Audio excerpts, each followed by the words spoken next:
Buenos días, Licen.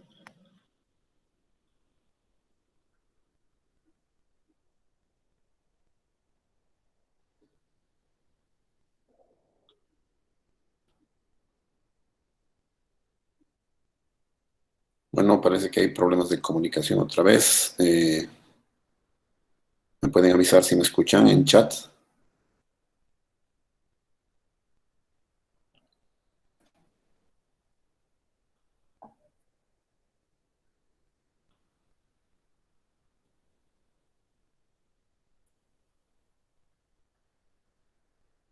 Muchas gracias, señorita Condori.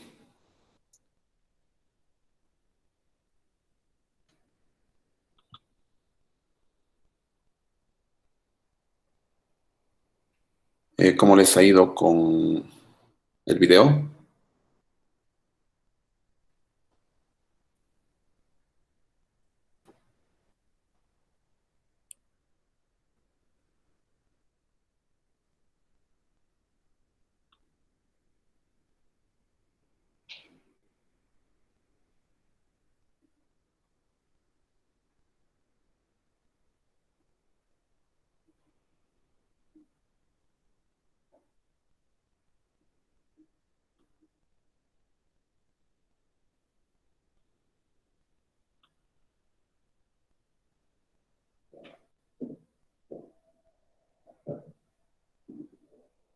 ¿Han podido subir la tareita?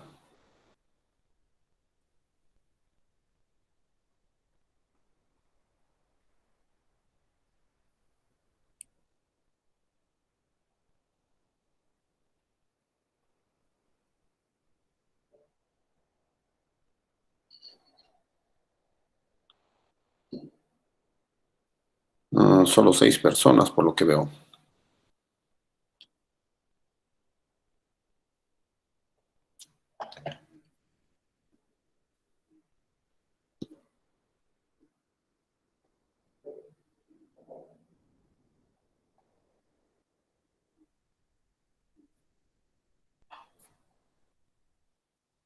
Ya, entonces, habíamos terminado de revisar un poquito de la historia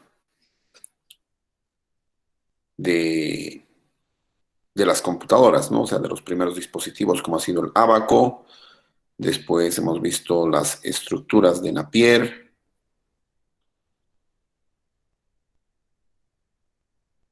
Después hemos visto algunas máquinas que han sido creadas por algunas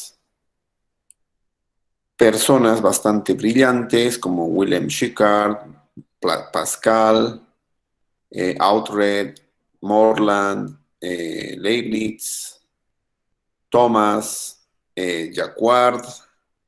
De los más importantes, Charles Babbage, George Boole, Hermann Hollerith, Alan Turing y bueno, los que ya crearon cosas más importantes como Howard Aiken, Claude Shannon, Atanasoff y Berry, Maulkey y Presper Eckert. Ya, entonces más o menos hemos quedado ahí precisamente.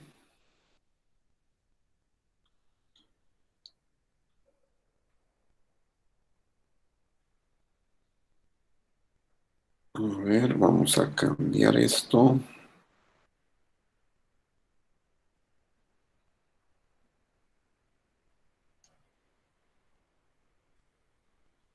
Ya, entonces estamos viendo lo de las generaciones de computadoras y precisamente habíamos visto algunas características, ¿no? De las primeras computadoras como las que crearon Atanasoft, Maulkey, Howard Aiken, que eran muy grandes. Vamos a revisar un poquito la parte de los componentes que tenían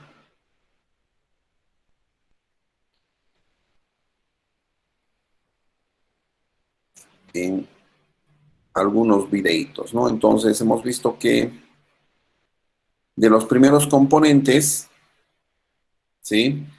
Utilizaban las válvulas al vacío, ¿no? Entonces las válvulas al vacío son básicamente como foquitos, vamos a ver ahorita, que eran el principal elemento que utilizaban, ¿ya? Entonces vamos a ver.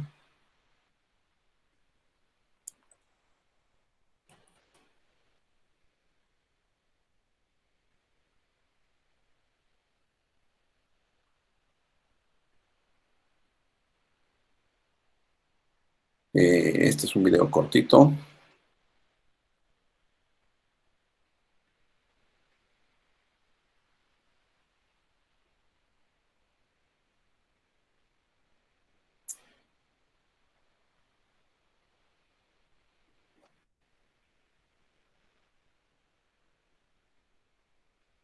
Ya. Se los paso por el chat para que revisemos, por favor.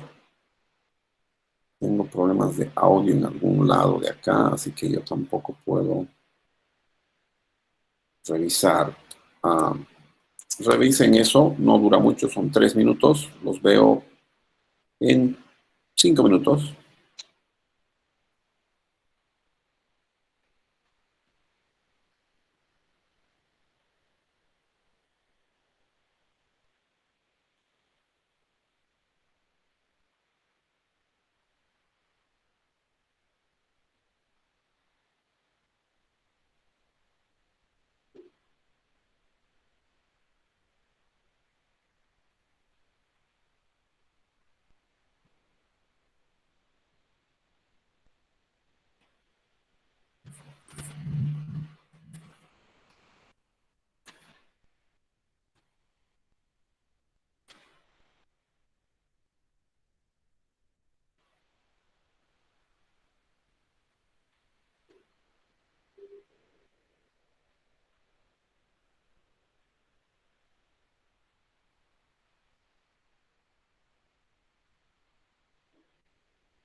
señorita Condori, por eso les he pasado el enlace del video.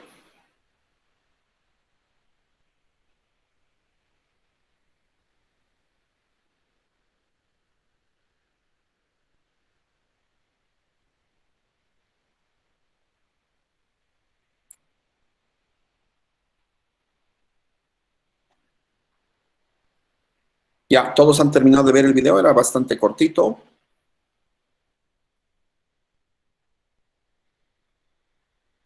Por si acaso no los escucho, tienen que escribir, por favor.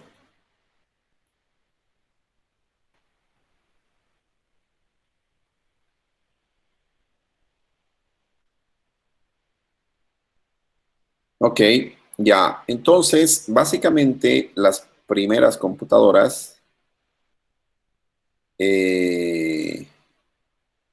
utilizaban estas válvulas al vacío que eran como foquitos, ¿no? Hemos visto desde Thomas Alva Edison y todo eso. Y se utilizaba eso para muchos de estas, eh, muchas de estas válvulas para una sola computadora, o sea, pero millones básicamente, ¿no? De todas maneras, ah, pasa que, bueno, se utilizaban válvulas al vacío, había miles y miles de válvulas al vacío en estas máquinas. Hemos visto de que en la primera generación, las primeras computadoras que se crearon, solamente se utilizaban o en las universidades o los utilizaban las personas del gobierno en la parte militar, ¿no? O sea, normalmente en Estados Unidos los militares han impulsado muchos avances, ¿sí? La programación era bastante compleja porque se tenía que decir a la computadora algunas cosas en lenguaje de máquina y el lenguaje de máquina básicamente es un conjunto de ceros y unos en todo caso, ¿no? Solamente habían ceros y unos, ¿no? Y se guardaban en tarjetas perforadas. Vamos a ver un poquito un video sobre tarjetas perforadas también.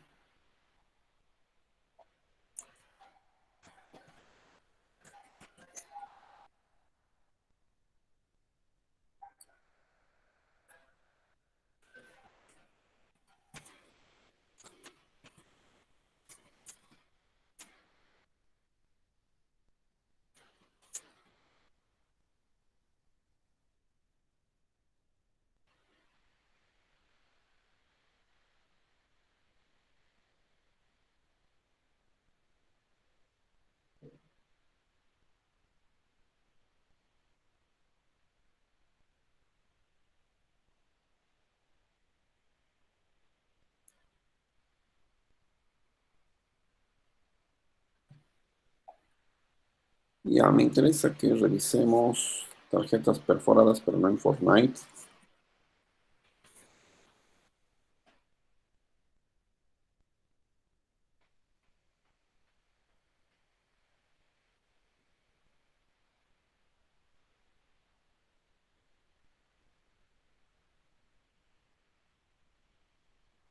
Aquí está, este es un videito bastante chiquito para que vean cómo eran las tarjetas perforadas. Y como no tengo audio, se los voy a mandar ahí. Ya, revisen eso, los veo en 2 minutos.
¿Ya han terminado de ver el videito?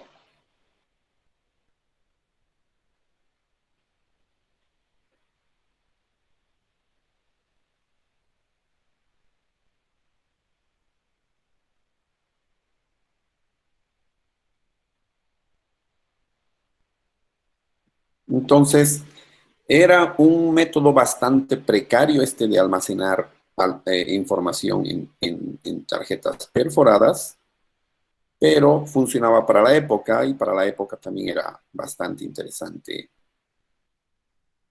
el, el método, ¿sí?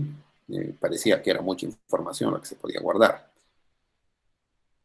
Entonces, estas eran básicamente las características de la primera generación de las computadoras. Vamos a ver la segunda generación, que más o menos ha durado desde 1952 hasta 1964, donde precisamente las válvulas al vacío se cambiaron por transistores. Los transistores todavía existen, o sea, se usan, pero son cada vez más pequeños, ¿no? Estos transistores hicieron de que las computadoras tengan más potencia, ¿sí? Sean más precisas, se hacían más chiquitas porque no eran focos, sino eran unos pedacitos de alambres con unos aislantes interesantes, lo que hacía de que como se hacían más pequeñas estas cosas, se podían meter más de estas cosas en el mismo espacio y por lo tanto el tamaño de las computadoras iba reduciendo, el consumo de energía también y el precio también, ¿sí? Básicamente todavía se utilizaban o siempre se han utilizado dentro del área científica en las universidades, la parte militar, pero esta segunda generación ya se empezó a distribuir a las empresas, pero aquí solamente entraban las empresas gigantescas, ¿no? No todos tenían el dinero como para comprarse una computadora de esa época, ¿no? Los lenguajes de programación cambiaron un poquito, ya eran un tanto más, tal vez, entendibles, el ensamblador, ¿sí? Eran con letras, y el Fortran, COBOL y ALGOL ya eran unos lenguajes un tanto más parecidos al lenguaje humano, obviamente en inglés, ¿sí? Como memoria interna utilizaban núcleos de ferrita y tambor magnético y para guardar la información y los programas, ya empezaron a utilizar cintas magnéticas, ¿ya? O los tambores magnéticos. No sé si ustedes conocen los cassettes de antes. ¿Conocen? Sí,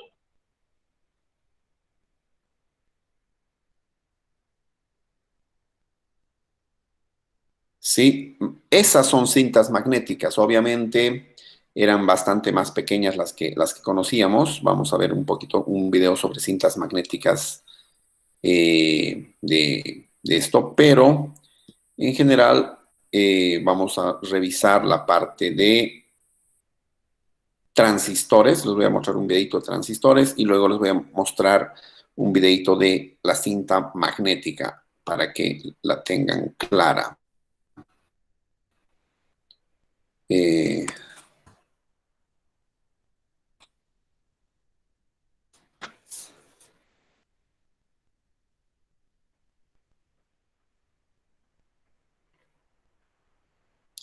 Ya, acá tenemos un videito para que les vean, para que vean varios modelitos de transistores. Muchos de estos, bueno, seguramente sus papás, sus abuelos todavía utilizan estas cosas en radios. No sé si han escuchado hablar de las radios de transistores. Entonces, les voy a copiar este enlace y los veo en 10, básicamente.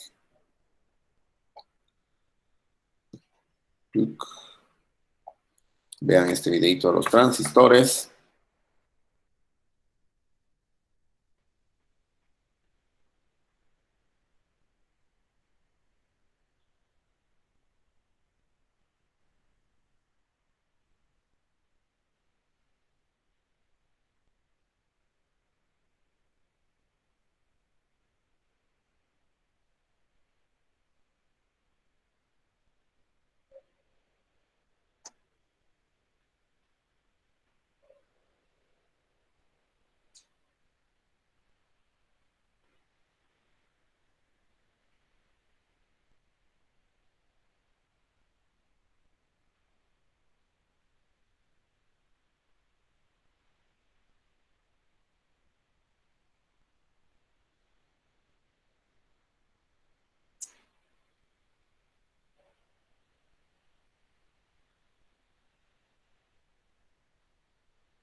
¿Ya han terminado de revisar su videito?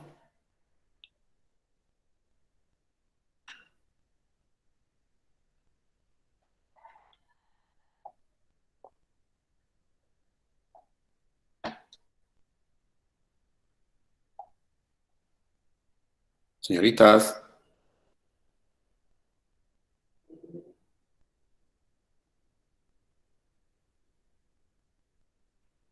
Ok. Entonces, básicamente, estos aparatitos llamados transistores reemplazaron a la válvula al vacío, ¿sí? O bulbo al vacío también. Eran, ya. Y bueno, ahora tenemos que revisar la memoria externa en cinta magnética. Les voy a poner el videíto.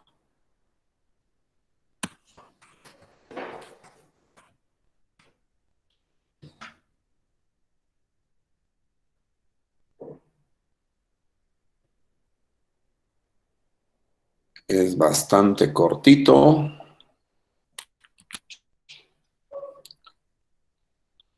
Eh,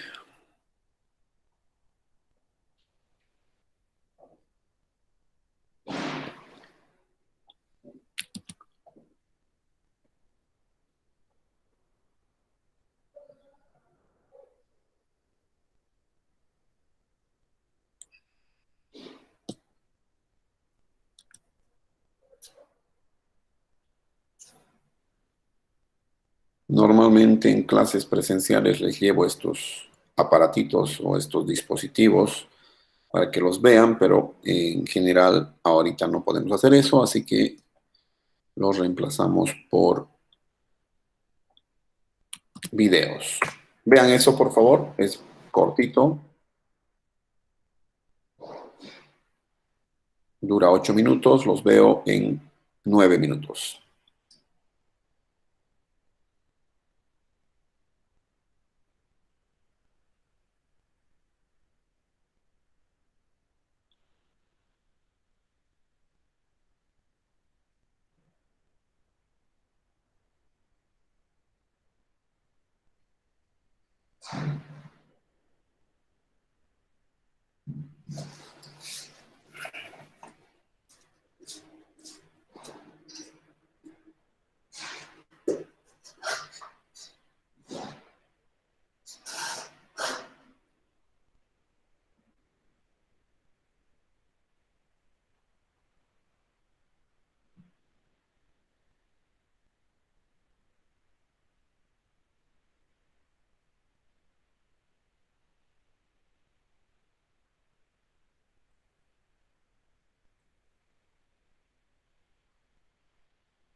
¿Ya han terminado de ver, señoritas, los videos?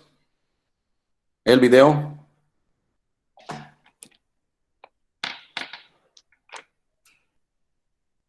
Ok,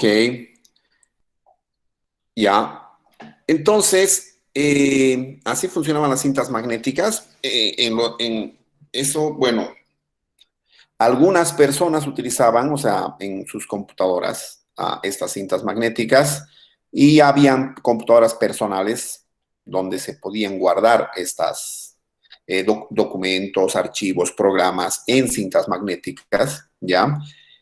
Incluso hasta hace unos, no sé, 30 años atrás más o menos, y todavía funcionaba. Y lo interesante es que se podían utilizar los cassettes de música, ¿sí?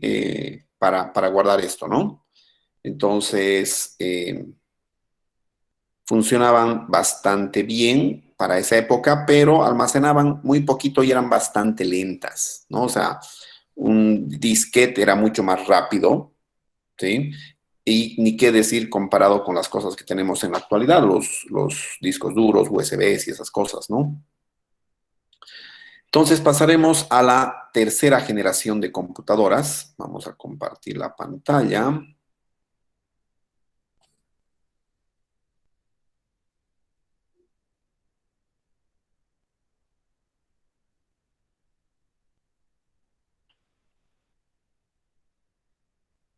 Entonces, lo interesante es de que en esta tercera generación se creó el circuito integrado. Básicamente, el circuito integrado contenía muchísimas resistencias, condensadores, diodos y los transistores que han visto, y más, y otros dispositivos más, en una pastillita, ¿no?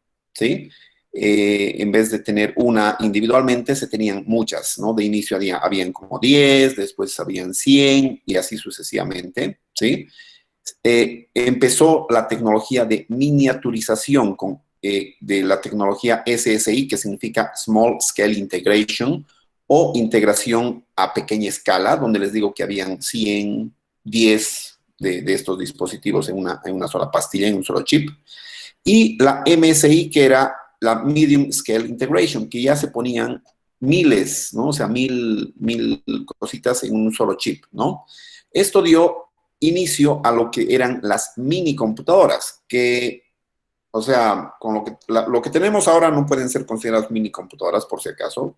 Lo que tenemos ahora deberían ser consideradas como microcomputadoras. Las mini computadoras eran computadoras más pequeñas que las que hemos visto de inicio en los ejemplos, pero todavía seguían siendo grandes, como ven acá, ¿sí?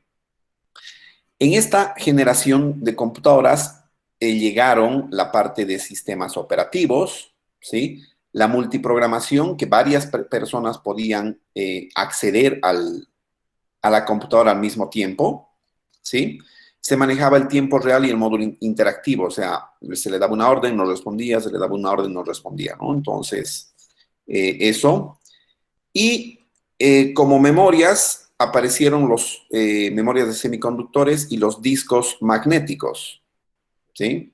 Entonces,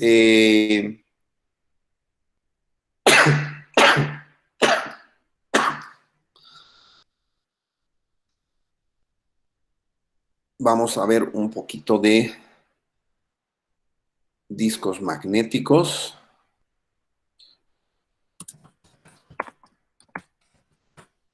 aunque supongo que ya conocen varios de estos.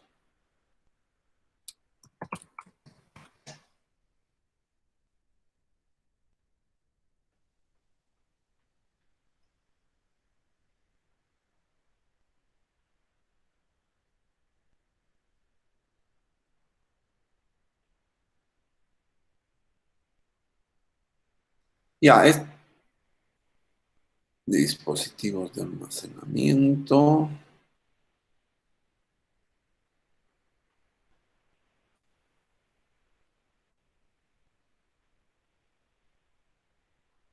Ya veremos este de acá, que dura poquito y los veo en un ratito también.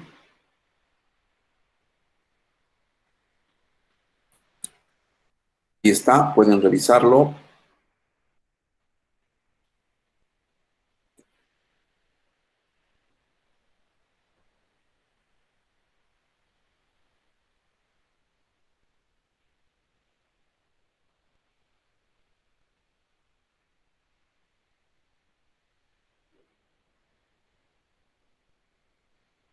Los discos magnéticos son desde los disquetes hasta los discos duros, por si acaso.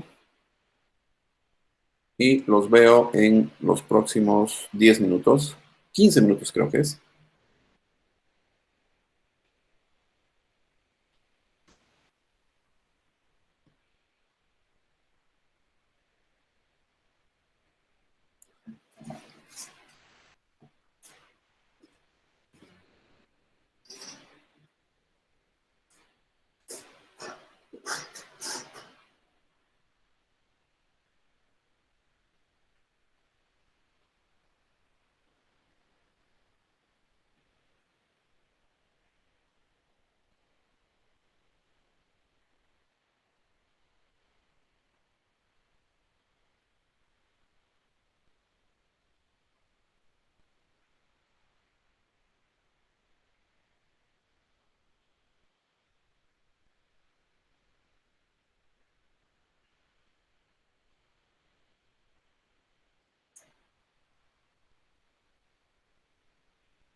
¿Ya terminaron de ver el video, señoritas?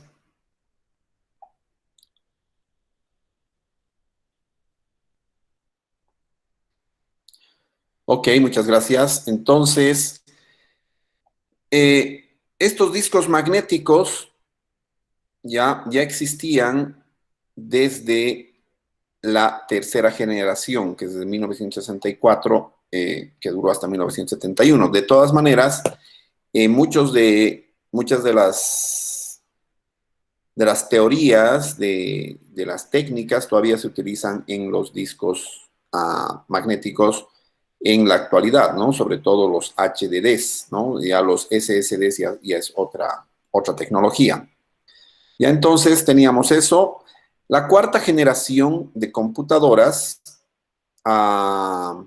básicamente estaba establecida entre 1971 y 1981. Lo que surgió acá ha sido el microprocesador, es decir, el CPU en un solo circuito integrado, ¿sí?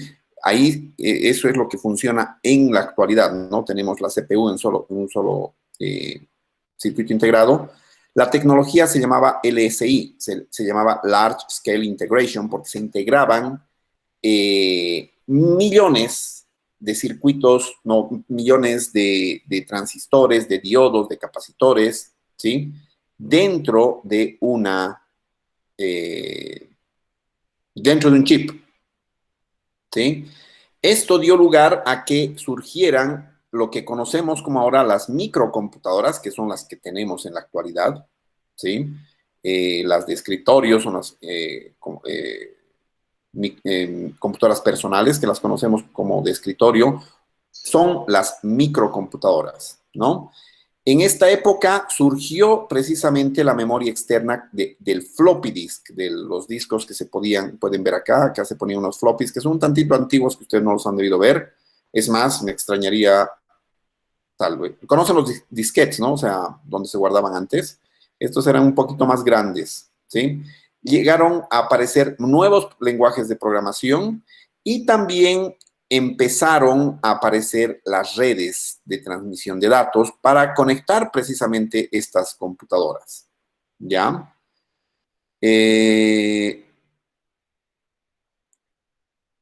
Veamos.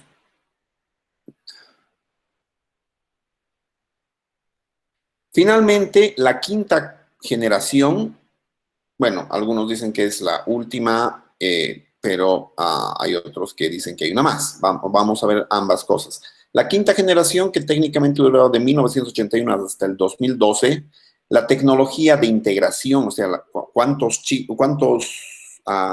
capacitores, diodos, transistores se ponían en una sola pastilla, en un solo chip, utilizaba una tecnología que se llamaba VLSI, que es Very Large Scale Integration, integración a muy alta o muy grande escala. O sea, se ponían millones y millones y millones de transistores, diodos, capacitores en una sola pastilla, ¿sí? Y por eso es que en la actualidad, por ejemplo, tenemos nuestros celulares que manejamos con una computadora o las tablets, ¿sí?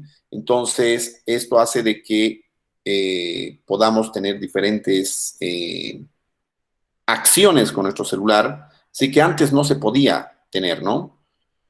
Básicamente, en nuestros celulares, tablets, básicamente tenemos una computadora en la palma de nuestra mano.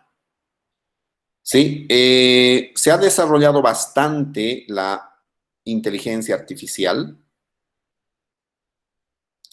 Se ha utilizado el lenguaje natural, como pueden ver, no sé, la idea es de que la computadora entendía en lenguajes de programación.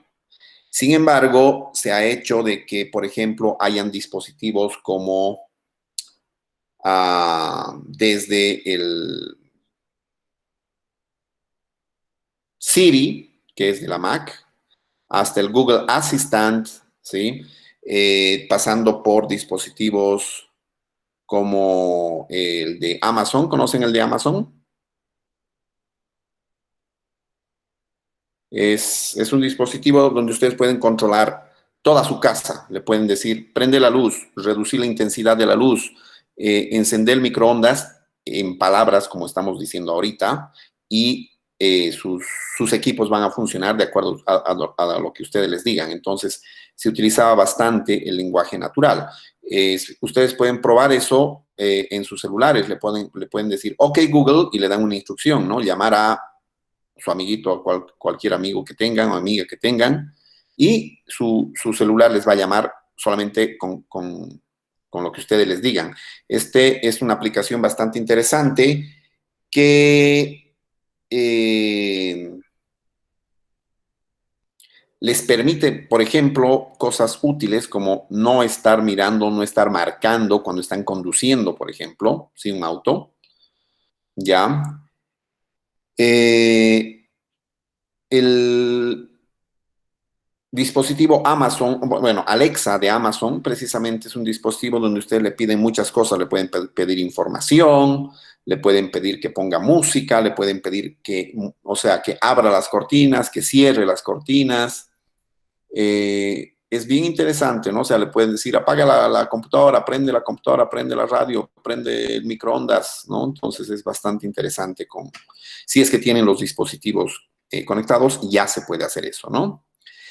En general, se han conectado todo tipo de computadoras. Desde 1981 ya o sea, antes de 1981, cuando existían las redes de computadoras solamente se podían conectar entre las redes de computadoras que fabricaba la misma empresa, ¿sí? Si era Mac, pues solamente podían conectarse entre computadoras Mac, ¿no? O cualquier otra empresa.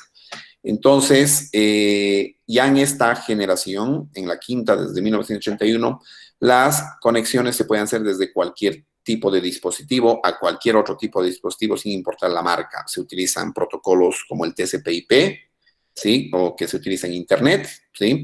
Y hace de que ustedes pueden estar conectados en Android, yo puedo estar conectado en Mac, alguien puede estar conectado en Windows, y etcétera. Alguien puede estar conectado en Linux y estamos pasando la misma clase, ¿sí? Estamos viendo los mismos archivos, etcétera. Y también se ha integrado mucho de imágenes y voz, ¿sí? Datos, imágenes y voz, básicamente entornos multimedia. Es más, en los últimos años, a partir del 2012, que técnicamente sería la sexta generación, se produce, pero videos y videos y videos de todos, si se fijan, ¿no? Entonces, es eso. Y para terminar, la sexta generación algunos toman desde el año 2012 hasta la actualidad, ¿sí? ¿Qué características se tiene? Básicamente Internet of Things, ¿sí? Internet of Things significa la Internet de las cosas. Todos los dispositivos, no sé, microondas, cocinas, refrigeradores, autos, no sé, las cosas que puedan ustedes pensar, se están conectando, ¿no?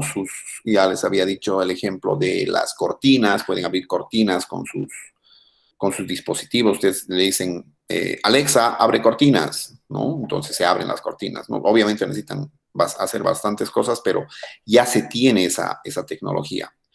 Después, la parte de comunicación, ¿no? Entonces, en la actualidad, los costos de comunicación han bajado tanto, nosotros podemos hablar con nuestros amigos, con nuestros parientes, con cualquier persona en cualquier lugar del mundo a un precio de casi cero, ¿sí?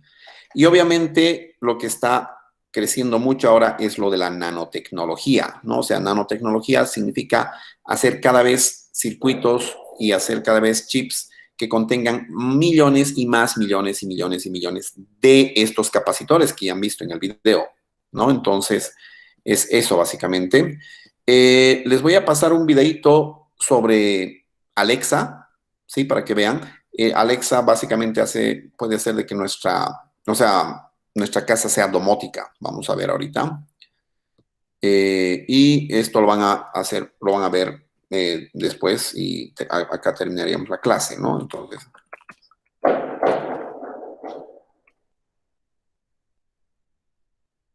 ahí está. Les voy a poner este videito.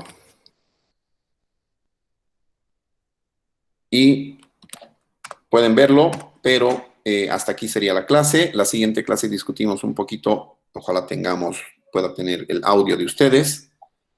Y continuamos la siguiente clase, ¿no? Entonces revisen este video de Alexa. Que tengan un muy buen fin de semana, señoritas. Las veo el lunes.